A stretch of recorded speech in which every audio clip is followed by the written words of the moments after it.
मित्रांनो, आपली चांगली वेळ येण्याआधी तुळस आपल्याला हे 7 संकेत देते. तुळशीने जर हे 7 संकेत दिले तर समजून जा की तुमचे चांगले दिवस लवकरच सुरू होणार आहेत. तसेच तुळशीचे रोग काही वेळा शुभ तर काही वेळा अशुभ घटनांचे संकेत देत असते. ते कसे ते जाणून घेऊया. भगवान श्रीकृष्ण सांगतात, तुळशीची जो नित्यनियमाने पूजा करतो त्याच्या जीवनात कधीही कोणतेही संकट येत नाही.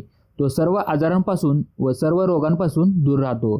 तुळशीमध्ये सर्व प्रकारचे रोग दूर करण्याचे अद्भुत शक्ती सामर्थ्य आहे.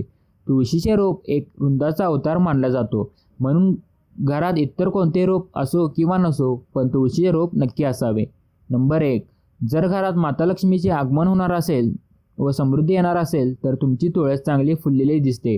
तिला नवीन हिरवीगार पाने येऊ लागतात आणि तुळशीचे रोग टवटवीत दिसू लागते. दररोज महिलांनी नित्यनियमाने तुळशीला पाणी अर्पण करावे. तुळशीला नेहमी पिण्याचे शुद्ध पाणी अर्पण करावे व कोणतेही